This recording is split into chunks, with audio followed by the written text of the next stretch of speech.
Hello everyone, welcome back to another World of Warcraft Legion video. Today, or right now, depending how you're looking at it, I'm going to take a look at the artifact weapons in a bit of detail.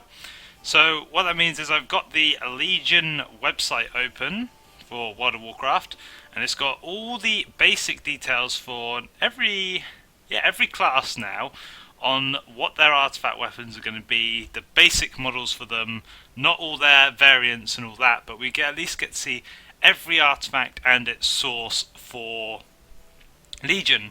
So if I bring up the web browser, okay, so we've got the Legion page up, and as you can see we've got all the classes listed here. We're going to start going just the alphabetical order, cover each weapon, where it comes from, and its basic lore. So start with the Death Knight. We can scroll down, you can see you got Blood, which is to do with like blood, obviously. You've got Frost, and then you've got Unholy, which, you know, they're all pretty self-explanatory and they're sticking with the general theme of each class. So for Blood you get the Maw of the Damned. I don't think it's like just a demonic weapon. It doesn't really have too much of a history. I mean, it was made by the Morag, and they just used it to kill people for the Legion, so no real clues on how you get that one so far. You can see there's one of the variants for it. Looks pretty cool. We go down, then we got the Icebringer and Frost Reaper, which are the remains of Frostmourne after it was shattered. But they have mentioned while I'm on this that there will be a sort of teaser / cameo of Bolvar 4 Dragon. This is where I imagine you seeing that when you go to collect your shards of Frostmourne.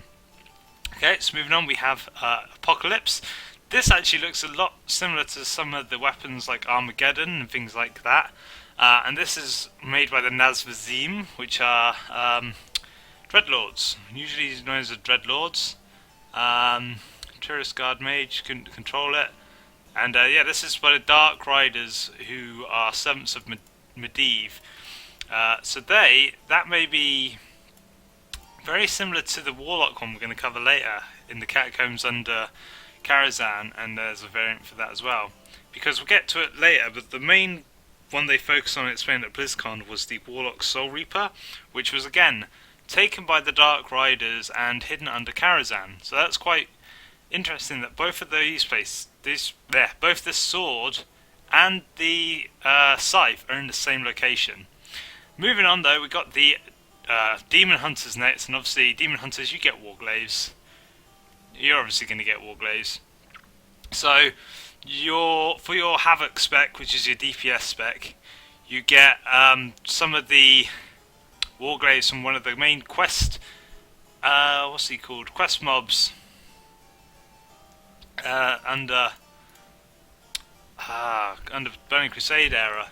So you can see he was killed at the Bat Temple, and then he got brought back in the Twisting Nether, so could be interesting. So you may have to kill him to take these, and that's a pretty cool variant. I mean, it's sort of, you're nearly holy that, so that'll be quite a cool one for your DPS spec. And then for your tanking spec, the Vengeance set, you get these cool sort of like, I don't know how to describe it. They're more like along the arm rather than by your side, as you can see here. She's holding them sideways. He's holding them along his arm.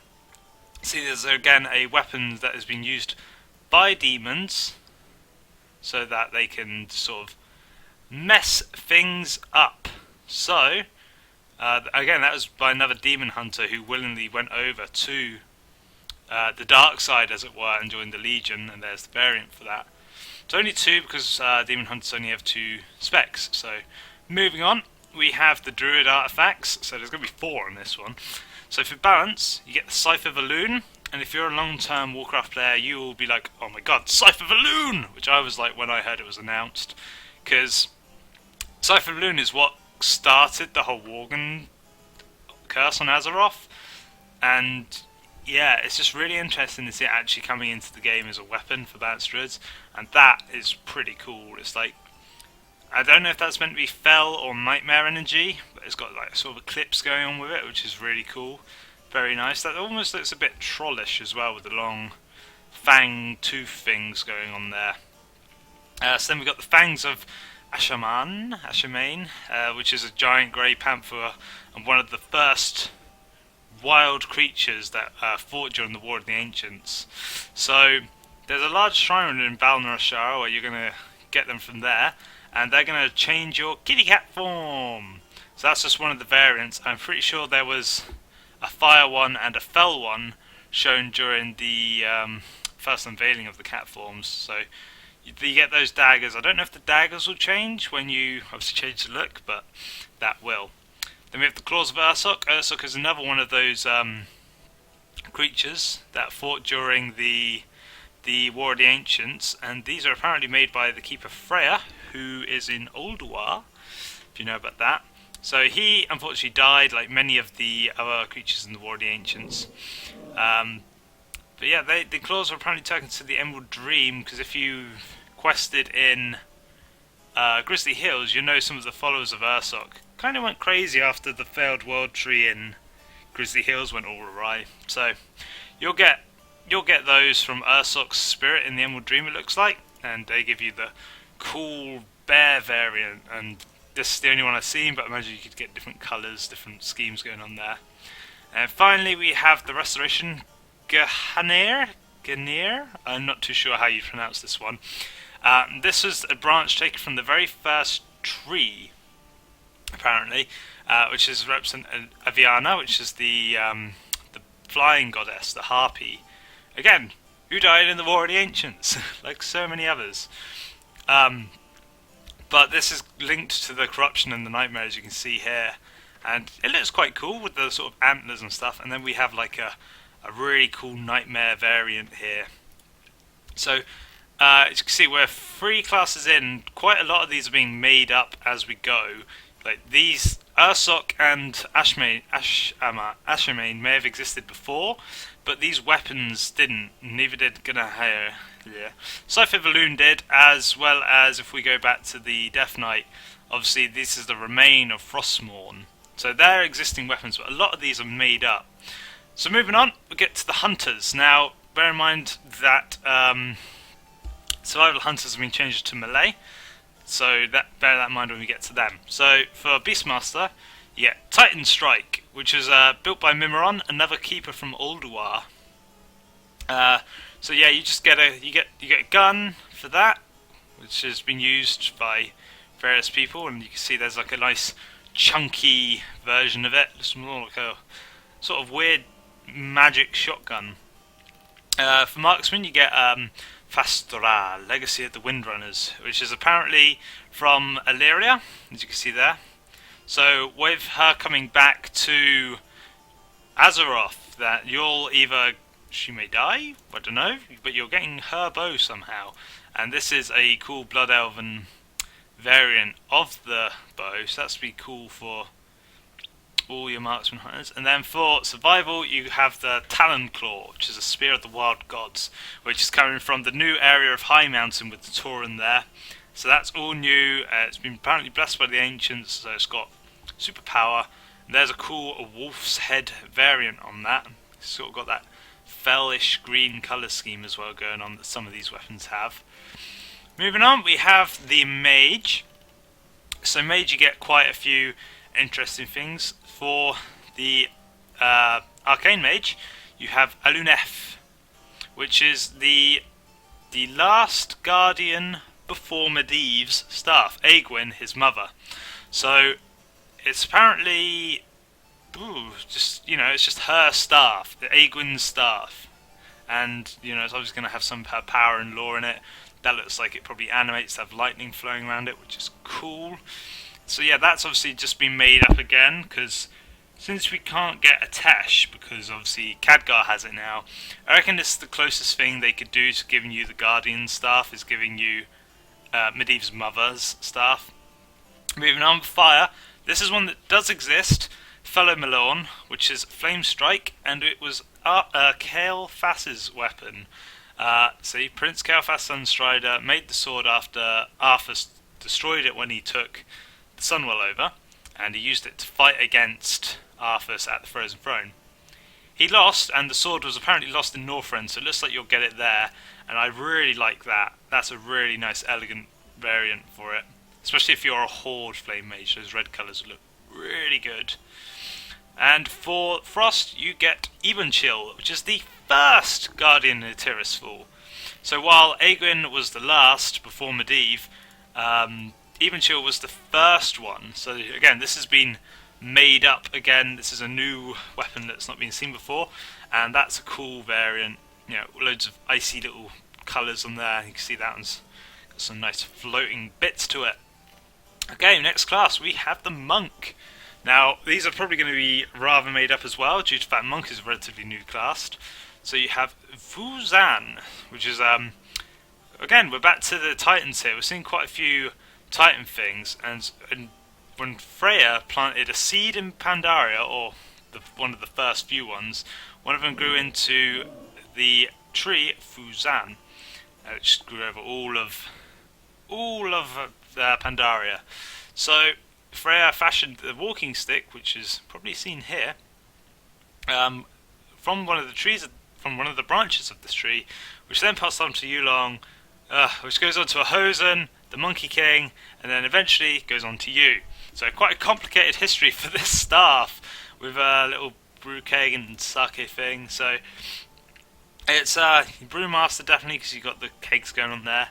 Then you have for the Mistweaver, Shaylun, the Staff of the Mists, which is to do with the last Emperor Xiaohao, and he used this to do with the mist, and where he sacrificed himself to become part of the mist. So when he died, that's his staff, which got passed down for safekeeping, and it looks like you're going to grab it.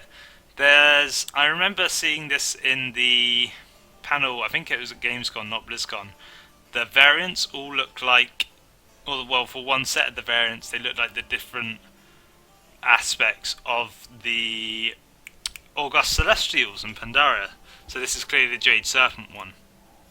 Then we have the Windwalker Punchy Punch weapons, Fists of the Heavens, which was made by a Tolvir Smith, and then taken by, it was taken to Alakir to infuse them, but it didn't work.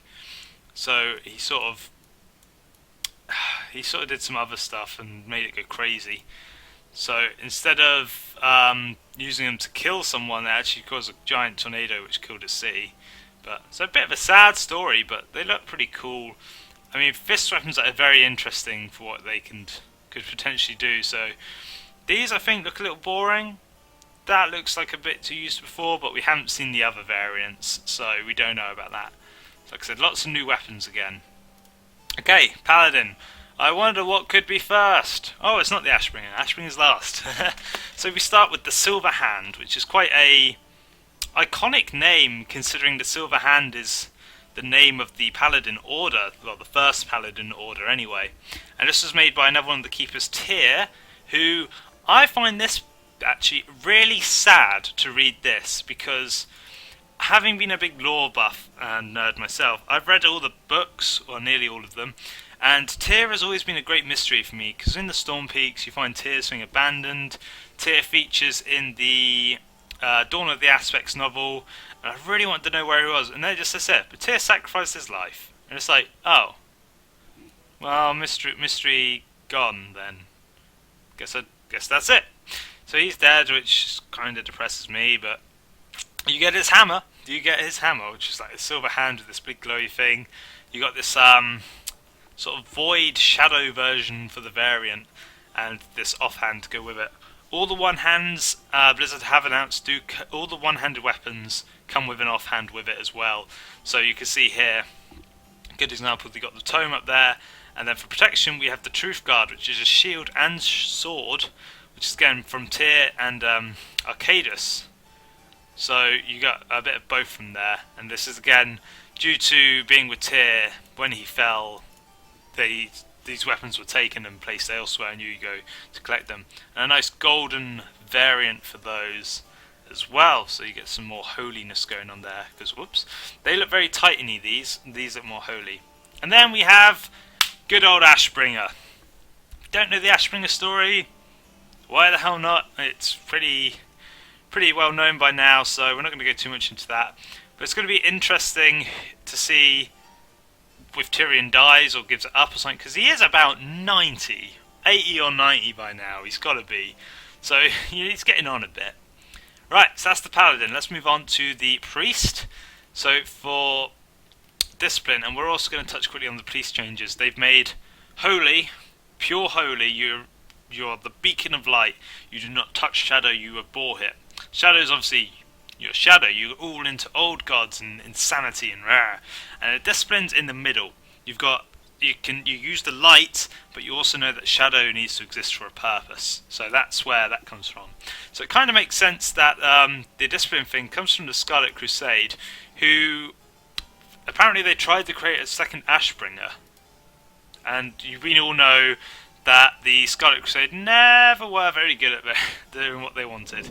So this was meant to be a second Ashbringer that didn't come out the way it wants. That looks awesome though. I really like the book and all the little purple icons for that.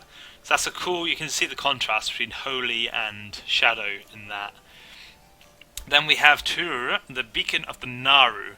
So this is a staff that was made from a crystal, or will be made from a crystal, because it just mentions this crystal to be, you know, it heals people, this magical crystal, but it's been lost. So odds are you're going to find it and either forge it into this awesome looking staff, I think that's the crystal right there, or something along those lines, or it's been forged for you. And then we have for Shadow, Xal Afagan, which is it was a weapon used for ritual sacrifices during the height of the Black Empire, which is the worship of the old gods basically. So it's been hidden away over the years, but it keeps coming up and usually associated with disasters. So it's got lots of void energies for you to go use and find. And that actually looks like a existing model in the game, I have to admit. It looks like the Night Elf style dagger you can get from the Argent tournament. But this looks pretty cool. If that eye moves, I'll be so happy. If that eye just looks around, that'd be cool. It's very interesting what they're doing with Shadow Priest. We'll get onto that in another episode. Next class, we have the Rogue. And they've renamed the combat spec Outlaw. So you've got your Thief, your Assassin, and your Outlaw now. So for your Assassin, you get these, you get Garona's knives, basically. You get Garona's 2 knives, that's their basic looking form. And they can upgrade into a cool little sort of ribcagey sort of design going on there, which looks pretty nice. So not much to say on them, it's Garona's knives, don't really need to know. Then you got the Dread Blades, which was a pirate admiral basically found these in a wreck off Booty Bay. They're really powerful, although their origins are unclear. Whether you'll find them out or not, I don't know. But they're pretty chunky. They have lots of variants because they're swords, and obviously rogues, you can have various different styles of rogue. Like there's this rapier one, which I really like. That's one of my favourite ones out of all of them. So they're pretty cool. And then for subtlety, you get Fangs of the Devourer. Which is Gormor the Devourer was one of Sargeras' hellhounds, basically. He died on another world, so, you know, we've got this awesome new character, and he's dead.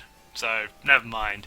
But due to him being dead, a demon forged these daggers out of his teeth, and basically, yeah, that's what you get. You get daggers made from a hellhound's teeth. See, they look quite cool with their phalange, and this is a more crystalline version, maybe a holy version or something like that. So they're definitely cool to look at. Next we have the Shaman, and we know we're getting the Doom Hammer a bit later, but we've got some other stuff to go through first.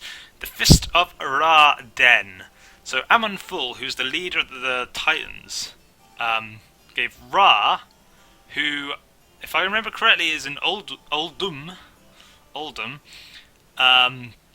or I could be wrong because it says about the Mogu race here, so we are getting a bit mixed up. So this has basically been taken by Zuin. Zuin has this now, and you can see there's this cool wolf head for that if you wanted, and there's this shield that goes with it, because remember, every one-handed weapon will have a shield to go with it. Hopefully the shield will change to match whatever you're doing with that. Then we have the Doom Hammer. Now, there's some debate going on with the Doom Hammer, because that's Thrall's weapon, And if you get the Doomhammer, where's Thrall's? So, there's three reasons people have come up with. Three main reasons. 1, Thrall dies. Simple one, you take the Doomhammer. 2, Thrall gives up the Doomhammer so he can go raise his babbies. Which, could be possible. And 3, this is the Doomhammer from the alternate Draenor, where it wasn't taken. But my thing about that is, you see this Molten Core Hammer? In a short comic about Draenor, the Doomhammer locked itself away in a molten area, which is why Blackhand's arm was all molten, because he tried to take it, and he did for a little while. So that could be the alternate hammer right there. We don't know. So we have to wait and see, is that Thrall's Doomhammer? Does Thrall die? And so on. And then we got some variants of the Doomhammer right here, like this Shattered Crystal one. Next we have the Scepter of Ashara, which was created by Ashara, surprisingly enough, before she was turned into a Naga. So the Scepter is actually imbued with some of the waters from the Well of Eternity, which is pretty cool. And it was used as a healing thing, but was lost during the War of the Ancients. So basically it's been discovered in a tomb in Azuna, and you have to go find it. There's a lightning version for you right there, which looks pretty cool. And again, matching shield to go with it. Looks interesting. Bit weird that Ashara is being associated with Shaman healing, but we'll let that one go. 2 more classes to go. We have the Warlock now. Warlock are some of the best ones in my opinion. We have the Affliction Staff, Al-Lutesh, the Deadwind Harvester. This is the one they talked about a lot at BlizzCon. That is basically a scythe from Sargeras that halves souls. It was then passed along, until it was taken by the Guardian of Tirisfal. Now it doesn't specify which one, so we don't know which Guardian that was. It could have been Medivh, could have been Aegwynn, could have been someone else. Now the Dark Riders have it underneath Karazhan, and you have to go recover it. This is why I said the Death Knight weapon had some similarities, and we can see there's a sort of blood variant there with some little blood orbs and a skull and another skull and another skull, because you can never have too many skulls. And talking of skulls, Skull of the Minari. Now this looks awesome. This makes you really want to play Demo in Legion. Couldn't think of the word there. So basically, it's a skull of a demon who tried to rise up in power, but Archimonde struck him down and had his skull gilded and placed in display as a warning. So you may grab this skull and use it to power your thing. So every weapon we've seen until now has a clear weapon type. You got your swords, you got your daggers, you got your scythes. So that's going to count as a staff, but it's a scythe. Because what is this? I reckon this is going to count as a wand with ranged attacks. That's what I think it's going to be. Because you're not going to hit. Well, you could hit people with it and it'd be bloody hilarious, especially if you're a gnome. But I reckon that's going to be a wand for transmog purposes.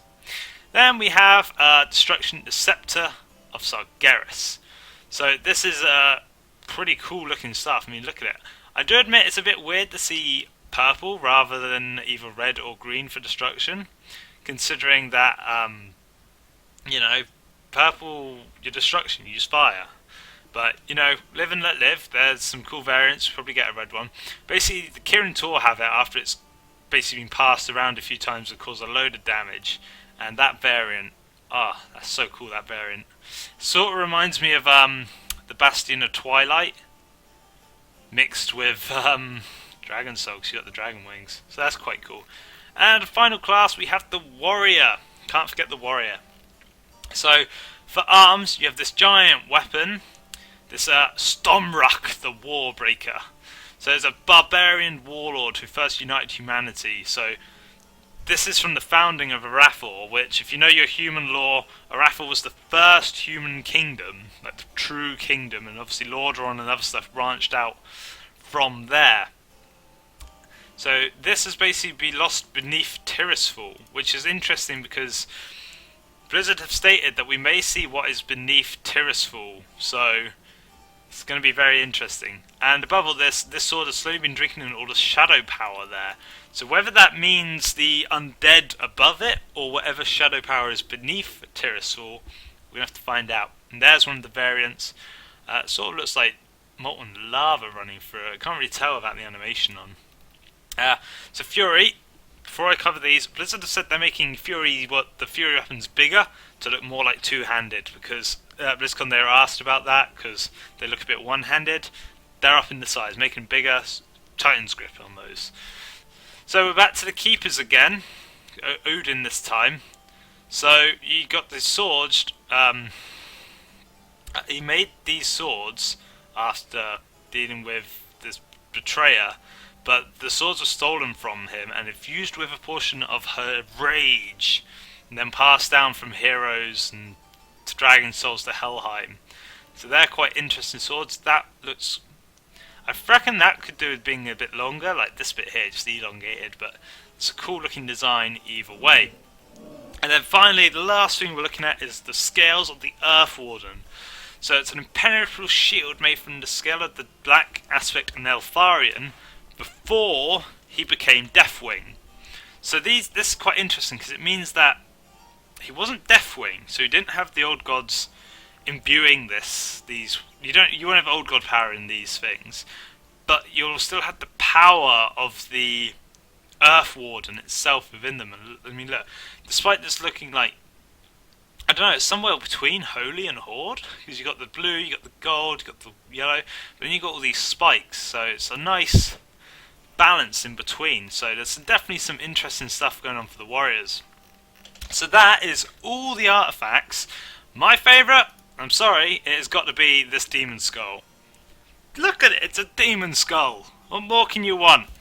So feel free to leave your comments about any of these weapons down below. Let me know what your favourite is, and if you think any of them are rubbish, feel free to let me know as well. If you don't like any of them, or you think, hey, why didn't they give us this instead? You know, that would have been so much cooler to have X instead of Y. Feel free to let me know.